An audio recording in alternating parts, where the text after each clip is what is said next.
पण भक्ती करा, त्या देवाला विसरू नका. आणि त्या देवाला विसरणे इतकी हानी जगात कोणतीच नाही. विसरली दया थोर झाली हानी, अल्पतील खानी 84. देवाला विसरले की तुम्हाला मग 84 योनी नाही का भोगाव्या लागतील. यावं लागल 84 योनी भोगत भोगत भोगत भोगत कुत्र मांजर डुकर नाही काय काय व्हावं लागेल काही सांगताय. 84 लक्ष योनी दुःख भोगिले असं गावं लागेल. आणि मग बहुता दिवसा फेरा आला या नगरा. फिरत फिरत फिरत फिरत फिरत फिरत 84 लक्ष योनीचे फेरे घेत घेत घेत घेत घेत आणि मग यावं लागेल. मग लागे झाला मानवाचा कुठं तुम्ही म्हणतात कोण्या तरी पुण्य सुकृतानं म्हणा मानव देहाला प्राप्त व्हा.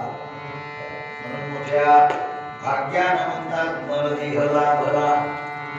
मोठ्या भाग्यानं लाभला बरा नरदेह. नरदेह निधान लागली हाती. सामान्य काय नरदेह असा देवानं बनवला. क्या खूप सुरत अल्लाने तुझ बनवाई. राम भजन बिन यारो चुपकाली गमाई. 3.5 हाताचा असलेला देव आपल्याला कोणी दिला हो? त्या परब्रह्माने दिला.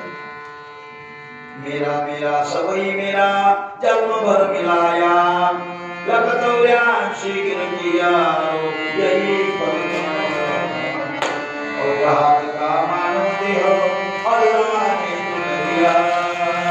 खाया पिया सुख से सोया नाजमान. कहता कबीरा सुनो भाई सारो राम नाम सबसे विधान. अरे क्यों इधर देखे क्यों उधर देखे सबई माया न झुका सबई माया न झुका. औकात का मानव देह अल्लाह ने तुझे दिया. अरे खाया पिया सुख से सोया नाम जवान होया. देवानं दिलेलं सुंदर आम्हाला काय शरीर आहे. ब्युटिफुल अति सुंदर अति सुंदर. पण कशा करता दिलं? कशा करता दिला आनंददेव? कशा करता प्राप्त कथा येणारच आहे. आता आपल्या भागवतामध्ये ती कथा आहे दादा. कारण हा प्रथम स्कंद समाप्त झाल्यानंतर द्वितीय स्कंदामध्ये आणि सूतमहर्षी शौनकादिक ऋषींना सांगतात श्री गुरु अशा प्रकारे आता. आणि परीक्षिती राजाला जो प्रश्न केला त्या अनुसार मरणासन्न अवस्थेमध्ये असताना काय करायचं, मरण जवळ आल्यानंतर काय करायचं, त्यावेळेस श्री गुरु म्हणतात, श्री सुखदेवजी महाराज म्हणतात, राजा परीक्षित आई आता तुला आम्ही त्या परब्रह्माचं परमात्म्याचं ज्ञान करून देतो. त्या विराट पुरुषाचं पहा. म्हणून पहा त्या देवाबद्दल मग बोलायला लागले.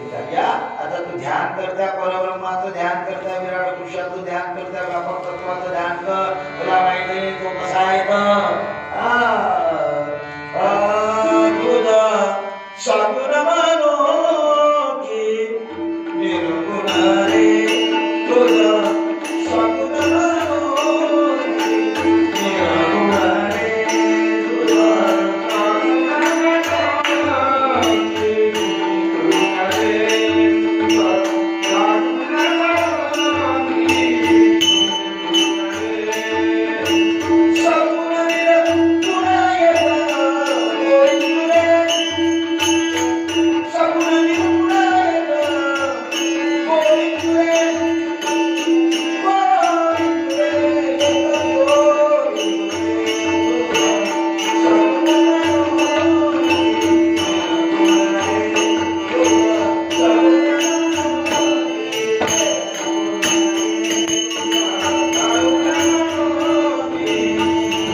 सर्वभूतांच्या मूर्त्यांचे मूर्त रूपही तोच आहे आणि अमूर्त रूपही तोच आहे.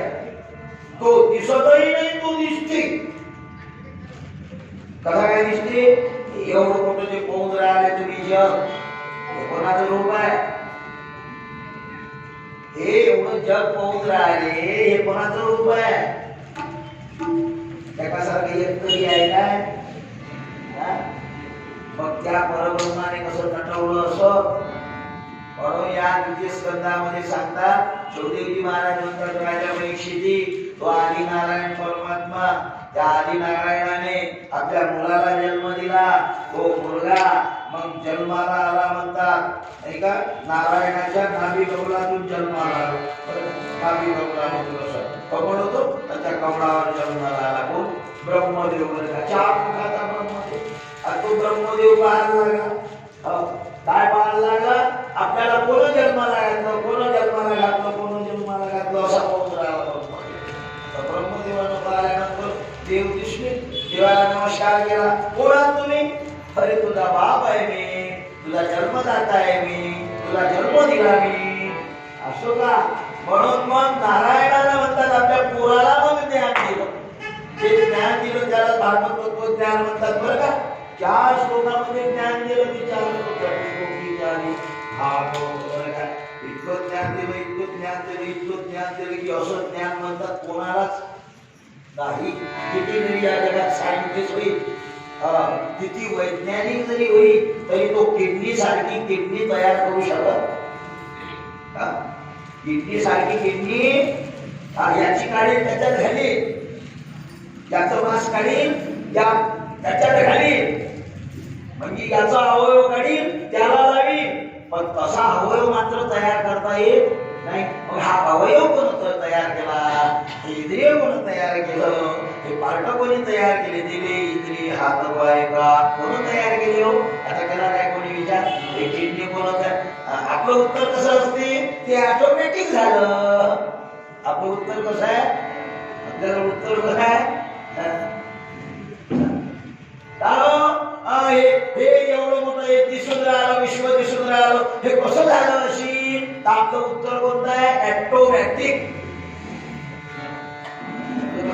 उत्तर याच्या पलीकडे उत्तरच नाही आपलं. ऑटोमॅटिक झालं. नैसर्गिकरित्या कसं झालं? नैसर्गिकरित्या. हे काय उत्तर आहे काय? नाही उत्तर आहे. बापले होते, बापले काही नाही पटे, विरोधी भास होते. पोरग देवाले माने, बाप नाही माने. पोरग मोठं हुशार होतं, ते हरिपाठात जाई, संतांच्या संगतीत होतो. त्याच्यामुळे एक दिवस आता कसं करा, आपल्या बापाच्या लक्षात कसं आणून द्या. ते पोरग मोठं हुशार होतं. त्या पोरानं असं सुंदर चित्र काढलं सृष्टीचं, त्या विश्वाचं असं सुंदर चित्र काढलं, सुंदर हे काढलं त्यानं बरं का.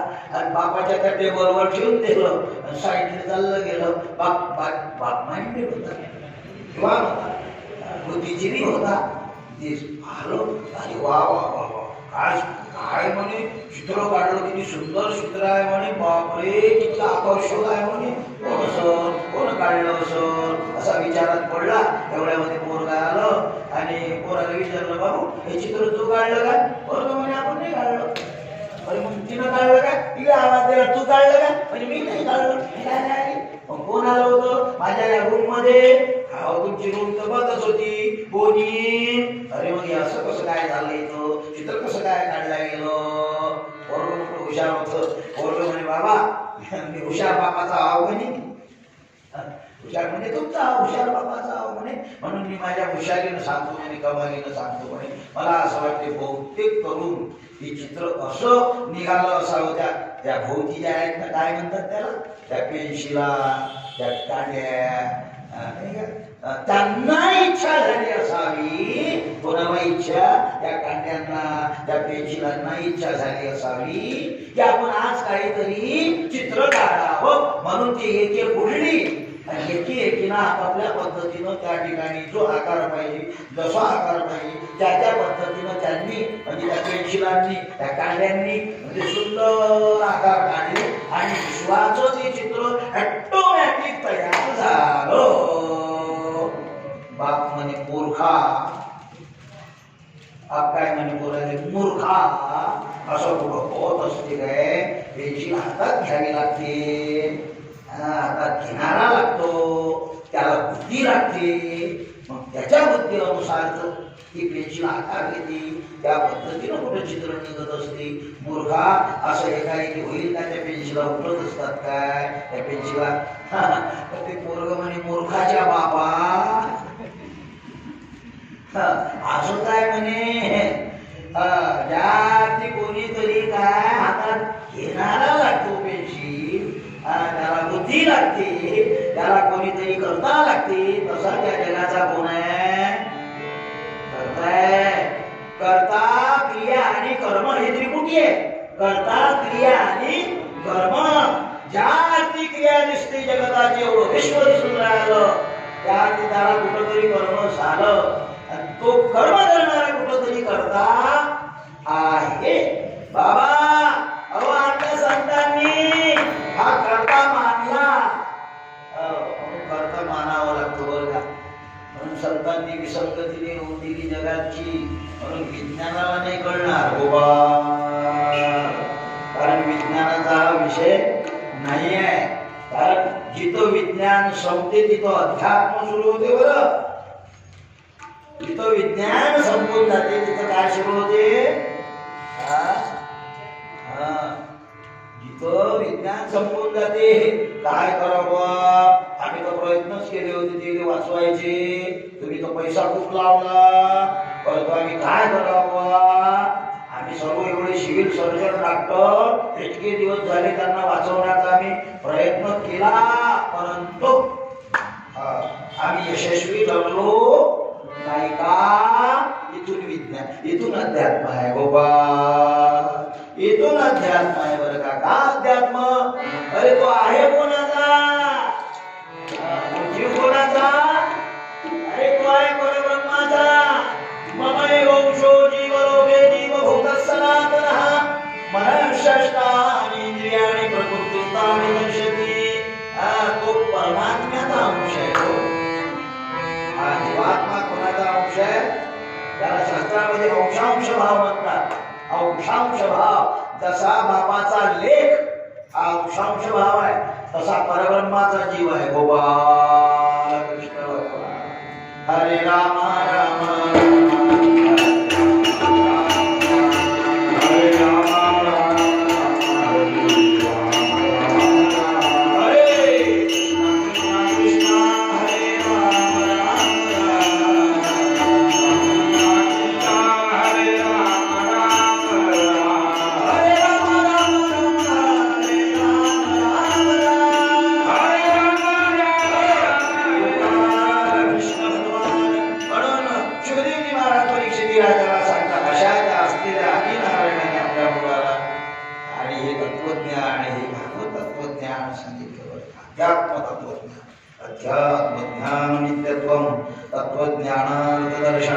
अशा प्रकारे सांगितलं परिपूर्ण म्हणून बापानं आपल्या लेकरांना खूप शिकवलं पाहिजे खूप मुलांना शिकवावं जितक्या जगातल्या डिग्र्या असतील जितक्या डिग्र्या असतील तितक्या डिग्र्या प्राप्त केल्या पाहिजेत बरं का इतकं ज्ञान प्राप्त केलं पाहिजे म्हणतात इतकं ज्ञान कारण ज्ञान हे वाघिणीचं काय दूध आहे असं कोण म्हणत डॉक्टर बाबासाहेब आंबेडकर म्हणत बरं गाडगे बाबा म्हणत अरे मुलांना शिकवा गाडगे बाबा म्हणत अरे घरचे ताट विका तरी मुलांना शिक्षण द्या फक्त त्यांना बेकार मात्र होऊ देऊ नका काय होऊ देऊ नका सुशिक्षित बेकार समजते ना तुम्हाला म्हणजे आचारहीन होऊ देऊ नका विचारहीन होऊ देऊ नका संस्कारहीन काय होऊ देऊ नका आज आपले लेकर कसे झाले खूप शिक्षणाच्या पातळीवर खूप शिक्षण पण त्यांना आचार नाही समजत पहिले सांगावं लागते मायबापाचं दर्शन घ्या बाबा त्यांना सांगावं लागते की मायबापाच्या चरणावर काय ठेवा कारण ते सुशिक्षित झाल्यामुळे ते काही मायबापाच्या पायावर डोकं ठेवायला तयार नाही. कारण ते म्हणतात मायबाप पाहिले अड आणि आम्ही पाहिलो ते शोधून गेले गेले. हे साहेब म्हणून राहिले साहेब. किती अयब साहेब झाला की अयब आला. मला वाटते तो शब्दच तसा तयार झाला वाटते. साहेब साहेब अयब येते तिच्यात. तो त्याच्या आयटीनं राहते. मग तो मायबापाने कुछ समजते बरं का. समजते की नाही ती गोष्ट सांगत असतात गमतीनं. एका बापानं हाडाचे काढ करून रक्ताचं पाणी करून पोराला शिकवलं. खूप डिग्री झाला तो. खूप पदवीधर झाला. त्याचा स्वागत समारंभ जिल्हा पातळीवर. त्याची बातमी आली पेपरात. ते म्हातारीनं आईनी कोणाचं घ्या ना हजार पेपर. म्हातारीला सांगत जाईल हा ना तुझ्या पोराचा स्वागत समारंभ बघ ना. तुला मुलगा किती पदवीधर झाला. येऊ असा साहेब झाला वगैरे वगैरे वगैरे. तिला भलता आनंद झाला. मायला आनंद नाही होत काय. लेकरू जर इतकं जर शिकलं तिनं ती पाहिल्याबरोबर तो फोटो वगैरे टक टक टक टक टक टक टक टक तिच्या डोळ्यातून काय पडले आसू पडले. चला म्हणजे चीज झालं म्हणे. माझ्या लेकराला एवढं मोठं शिकवलं म्हणे. माझ्या जीवनाचं कर्तव्याचं कर्माचं म्हणे चीज झालं. इतक्यात बुढा आला. बुढा आल्याबरोबर बुढ्याने दाखवलं बघा ना म्हणे आपला बापू पाना केवढा साहेब झाला. एवढं स्वागत समारंभ आहे म्हणे जिल्हा पातळीवर. बोऱ्या म्हाताऱ्याने तो फोटो पाहिला. म्हाताऱ्याने आपल्या डोळ्यातून टप टप टप टप टप टप दोघं जण एकमेकाकडे पाहतात. डोळ्यातून आसूच्या धारा सुरू आहे. अरे आपल्या जीवनाचं सार्थक झालं. आपला मुलगा एवढा झाला. आपला मुलगा एवढा झाला. आपला मुलगा एवढा झाला. म्हातारी म्हणे काय नसता काय पाहतच बसता काय म्हणे. उद्या समारंभ आहे म्हणे. जा म्हणे तिथं बाळ्याचा समारंभ पाहायला. म्हातारा म्हणे आपल्याला पैसे उडाय आपल्याला सोय आहे का. कसं जाऊ. म्हातारीनं काढली बाबा ते काय म्हणतात जुने बाय आपलं ते काय म्हणतात ते जुन्या पुढे एवढंच येते पिशवी म्हणा चौचई म्हणा काळ ती पुढं होती त्याले. आणि त्या पुढात ते पुंगई होती आणि ते काळ पुढीनं घ्या म्हणे. जा बाळ्याचा म्हणे तो सोळाच पोहण्या. म्हातारा आला तिथं. म्हातारा आल्यानंतर आता तो बाग होती. आलं काय लक्षात. आणि काय म्हाताऱ्याला पोच. म्हातारा आपलं बसलं इकडे रडत बसलो म्हातारा. स्वागत समारंभ तिकडे सुरू झाला. म्हातारा आपलं शेजारी म्हणा आप्पाजी बाबाजी तुम्ही रडून काय इथं एवढा मोठा आनंद आहे तुम्ही रडता कशाला. म्हातारा म्हणे ज्याचा स्वागत समारंभ आहे तो माझा कोण आहे. बाळ आहे म्हणे माझा मुलगा आहे म्हणे. मग तुमचा मुलगा जर आहे तर तिथं का नाही रे तुम्ही सांगितलं नाही काय कोणाला. मी आलो कोणी करते असल्यामुळे बरोबर काय हरकत नाही. तो गेला म्हणतात. तो गेला आणि सांगायला लागा साहेबाच्या कानात जो तुमचा बाप आला. बरं बाप आल्याबरोबर साहेब आईस्क्रीमच झाला. तो म्हणे बाप कायले झाला म्हणे. आला योसन म्हणे तो कोणची चप्पल घालून आला. एक होती टायवरी एक होती स्लीपर. समजते ना टायवरी स्लीपर. एक टायवरी होती एक स्लीपर होती. कसं तरी कुठं तरी फाटलेलं म्हणे आणायचं तरी आपण असं म्हणे बापा आता केवढी झाली म्हणे. आता याले बापच कसा म्हणू. आता आलो इथं म्हणे तर माझच म्हणे आता या एवढा मोठा साहेब झाला. याने एवढा मोठा पगार आहे आणि मायबापाशी आता कसं. म्हणून त्याला म्हणे त्यानं निरोप दिला. त्याला म्हणे बाप नशील आला म्हणे. कामावरला घडी असेल गोबा कामावरला घडी असेल म्हणे. माझा बाप काय येते बहादूर लगेचच गेला. त्याला म्हटलं त्याला असं वाटलं खरंच फाटला तुम्ही का असं साहेबाचा कारभार काय साधा का. म्हणून पुन्हा त्याच्या जोडाला बापा जोडाला आप्पाजी चुकीचं बोलले तुम्ही. काय झालं साहेब म्हणतात तो बाप नाही कामावरला गडी होय असं म्हणते काय पोरग. हो टप टप टप टप म्हातारा रडला. अरे अरे अरे अरे त्याच्यापेक्षा तर त्यावेळेसच मेला असता तर बरा झाला असता. गोबा म्हातारा चालला गुढीच्या जवळ टप टप टप टप टाकले. अरे अरे काय केलं तू. पाचवीच्याच दिवशी संपवायला पाहिजे होता. हो झालं काय. अरे एवढं मोठं कामाला कष्ट करून एवढं मोठं आपण त्याला बनवलं. एवढं मोठा साहेब झाला. तो कामावरला गडी म्हणते ना बाबा. अरे सुशिक्षित झाल्यानंतर मायबापाची किंमत आहे. सुशिक्षित लोक काय करतील काही सांगता येत नाही. मला तरी असं वाटतं प्रामुख्यानं की सुशिक्षित लोकांनाच मायबापाची किंमत नाही गोबा. आम्ही डोळ्यानं जेव्हा पाहतो ना तेव्हा बाळाने पोरं जे मायबापांना वागवतात ते सुशिक्षित नाहीच वागवतात. ते यांच्या डोळ्यात असतात, हे यांच्या डोळ्यातच राहतात. ते त्यांचे बंगले, ते त्यांचे लेकरं आणि तो त्यांचा थाट, पण त्यांना चुकूनही मायबापाची आठवण येत नाही आणि चुकूनही असं म्हणत नाहीत मायबापाला की आमचे मोठे मोठे बंगले आहेत, एका रूम मध्ये तरी राहा. गोपाल गोविंद बोल हरी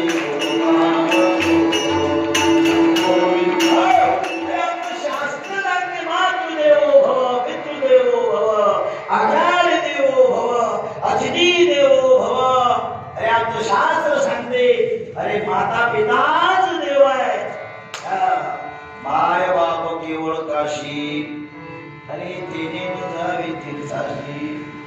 एवढं तत्वज्ञान आहे हो, एवढी तत्वज्ञानाची एक बैठक आहे. त्याला माय बाप नाही कळाले. जो न माता पिता की सेवा न करे, जो न माता पिता की सेवा न करे उसने तीर्थ दियाना बेकार है.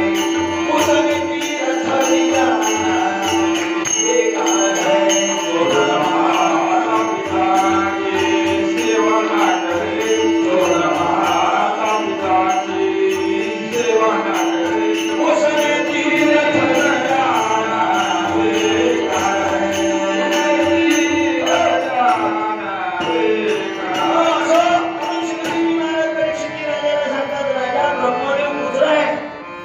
इतका सायंटिस्ट झालाच नाही कोणी, इतका वैज्ञानिक झालाच नाही कोणी.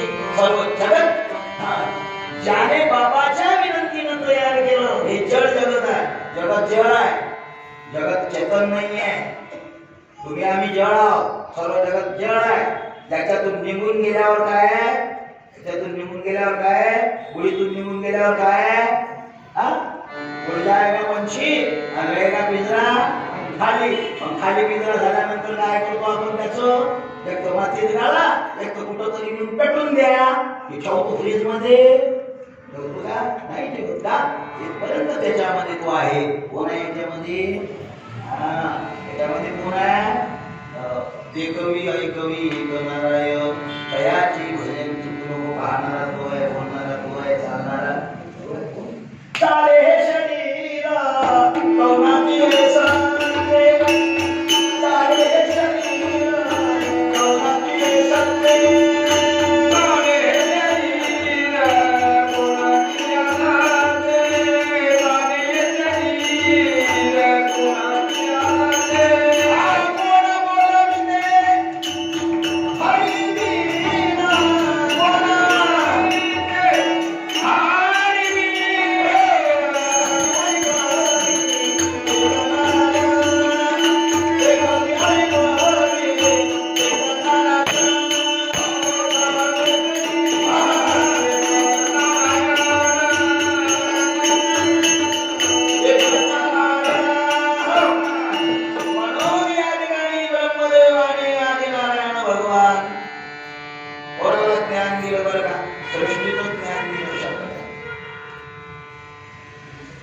आणि मग त्या ब्रह्मदेवानं देवाच्या विनंतीला मान देऊन सृजन केलं. सृजन म्हणजे उत्पत्ती, सृजन म्हणजे उत्पत्ती केली, सर्व निर्माण केले. कुलाल हाडाचा बाप हाडाचा नखंड घडी तो मडके, जसा तो कुलाल असते कुंभार असते, तो जसा मडके तयार करतो तसं हे सर्व मडके बाप तयार केले की नाही. पंचमहा काय भूतांनी तत्वांनी तयार, पंचमहाभूताचा केला शिकोंधर बनवले. सर्व जगत अशा प्रकारचं निर्माण केलं. त्याच्यामध्ये रुद्र निर्माण केले, ऋषी निर्माण केले, प्रजापती निर्माण केले, त्याच्यामध्ये सरस्वती असं वर्णन आलं याच्यामध्ये. हे सर्व निर्माण केलं. निर्माण करता करता करता करता करता करता करता करता एवढ्यात म्हणतात, पुन्हा म्हणतात नारायणाचा देवाचा बापाचा दौरा आला. पुन्हा आला तो बोलू काय करू राहिला, बापाचं लक्ष पाहिजे. माय बापाचं संततीवर लक्ष पाहिजे. आपले लेकर बसतात कुठं, आपले लेकर जातात कुठं. मोकाट मोकाटच होती. वेळ पडलो तर तुम्हाला एखाद्या दिवशी मग काय करावं लागेल, एंट्रीचा डब्बा मग एखाद्या ठिकाणी तोड लावावं लागल. नाहीतर एखाद्या भीतीहून उडी मारावं लागल, नाहीतर एखाद्या तलावात जावं लागल. काय होईल काही सांगता येत नाही. संततीमुळे मायबाप संपले काही. त्या संततीने मायबापाचा विचार नाही केला की फक्त त्यांचाच विचार करा बाबा. म्हणून सांगण्याचं तात्पर्य लक्षात घेण्यासारखं आहे. तोच महर्षी म्हणून सकाळ जेवढं काही ऋषीनाथ शुकदेवजी महाराज परीक्षित राजाला कथा सांगत असताना की मग त्या नारायणानं येऊन पाहिलं ते सर्व पाहिलं सुगण वाटे भगवंता दे. नाही देवाला बरं वाटलं. देव म्हणून मी सांगितलं तू निर्माण केलंय सर्व बरोबर आहे, परंतु मला मात्र सुख नाही, मला मात्र आनंद नाही. देव म्हणतात मला आनंद होईल, सुख होईल. असा आता काहीतरी करा. मग काय करू? मानव प्रकृती ते भवाने निर्मेले. मानवाला निर्माण कर, मनुष्याला निर्माण कर, मनुष्याला निर्माण कर असं म्हटल्याबरोबर मग त्या ब्रह्मदेवाने म्हणतात पुन्हा काय केलं? तप केलं नाही का? तपे विना दैवता दिदकालीना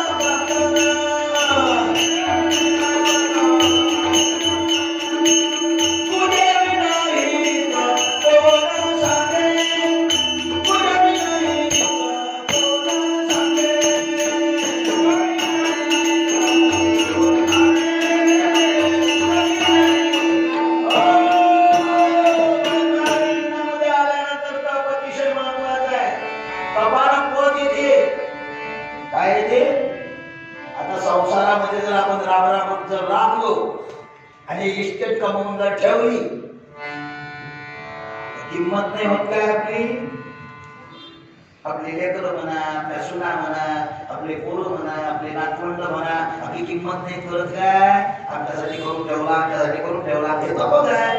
आमच्यासाठी करून ठेवलं हे काय? काळाचे काळ काढता ते पाणी केलं ते काय? तप नाही तर काय? ते शरीराला तापवलं त्यांनी, शरीराला कष्ट दिले त्यांनी. हे तप नाही का? असंच संत म्हणतात देवासाठी करा. असंही देवासाठी तुमचं शरीर काय वाचन म्हणानं झालेली पाहिजे काय? तुझी सेवा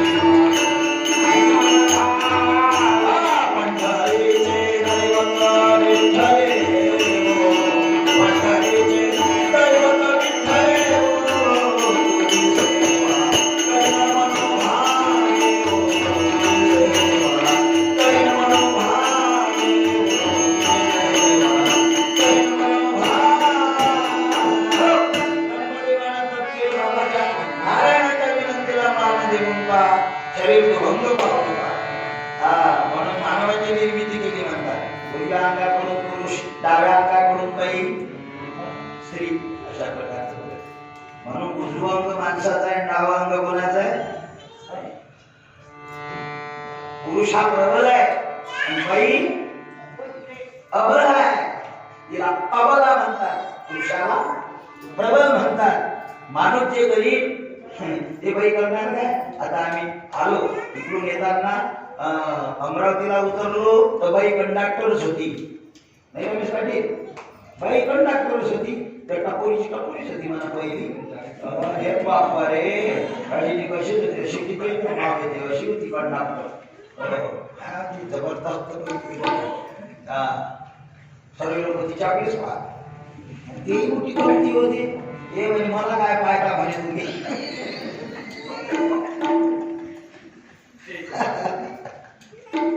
पुढे मग अमरावती पासून इकडे आलो आम्ही वर्ध्यापर्यंत. त्याही गाडीत बाईच होती कंडक्टर.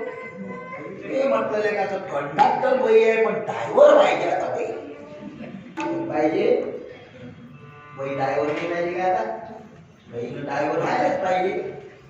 त्याच्यामुळे बाईनं आपल्या घरचा वखर घेऊन जायला पाहिजे.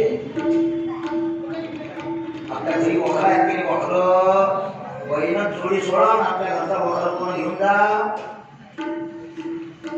ते ज्या दिवशी करीन त्या दिवशी ते प्रबळ आहे गोपाळ.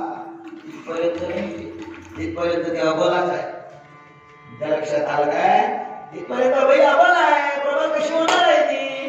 प्रबळ होऊ नाही शकत, कारण ते अंगच कसं आहे, अबला बनलेला आहे.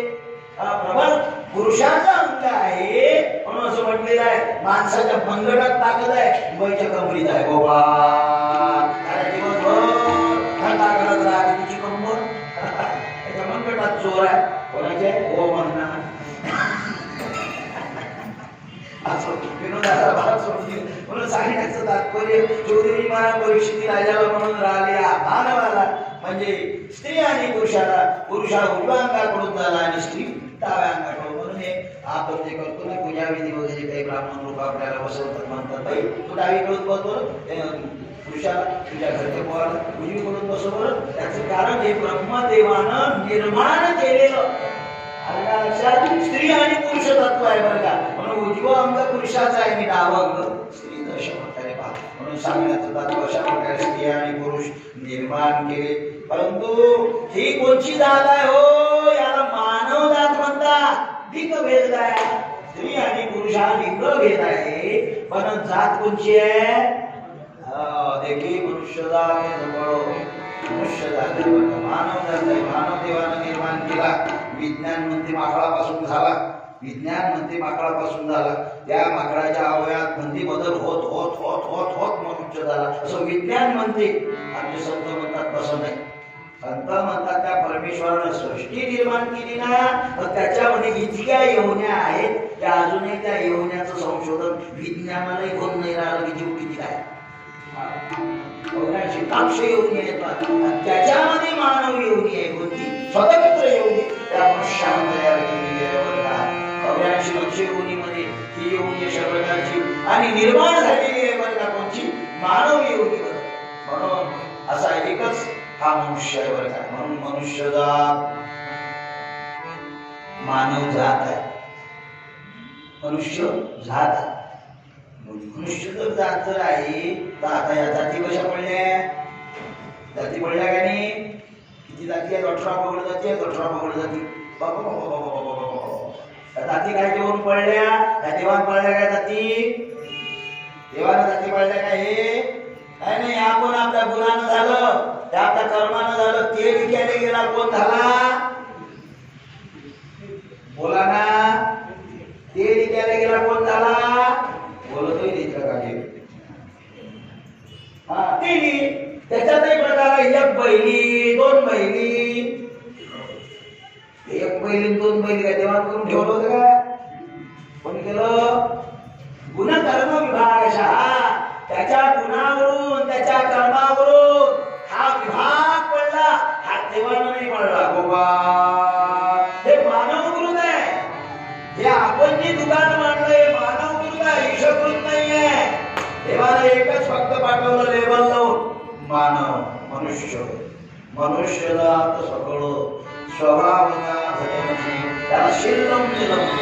त्या मानवाला देवानं शिल लावलं, मानव म्हणून त्याला अशा प्रकारचं आणि या पृथ्वीवर पाठवलं, पण त्याला शिल लावून पाठवलं. आणि त्याचं शिल जर कोणतं असेल तर त्याचं शिल आहे भजन करणे गोपाळ.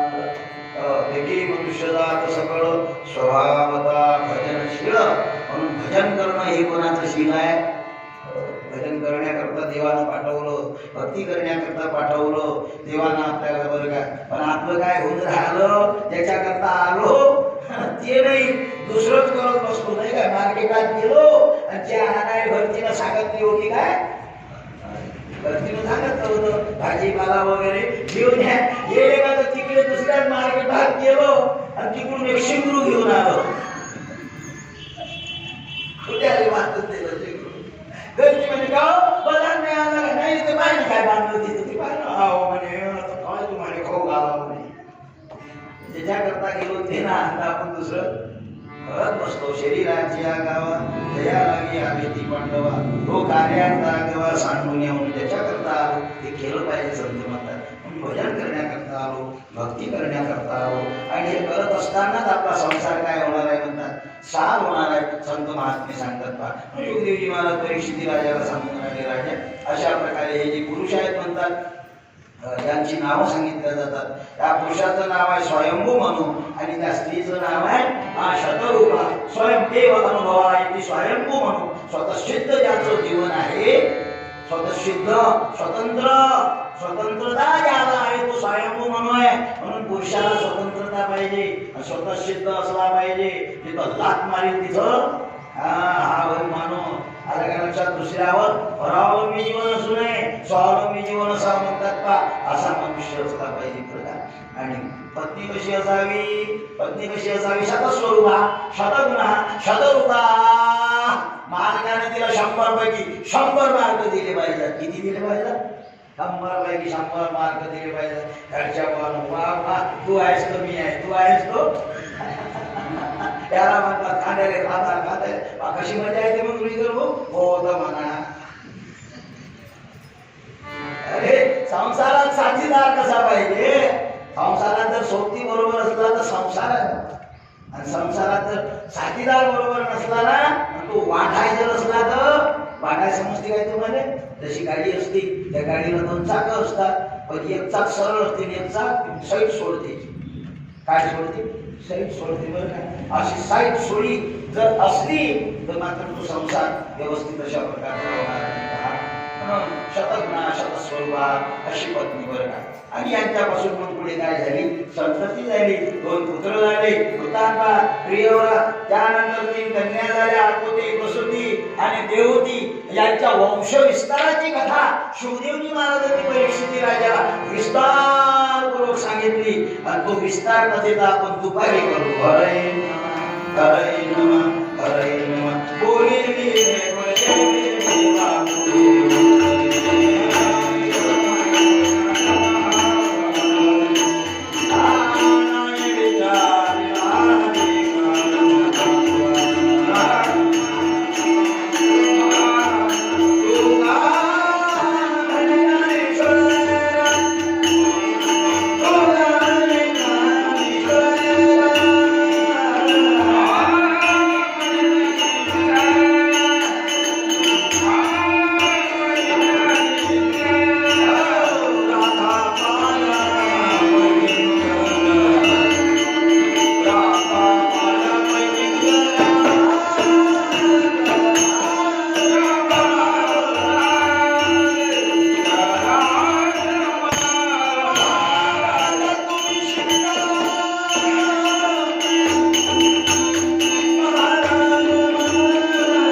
याची सर्वांनी नोंद घ्यावी. जय हरी, जय गुरु.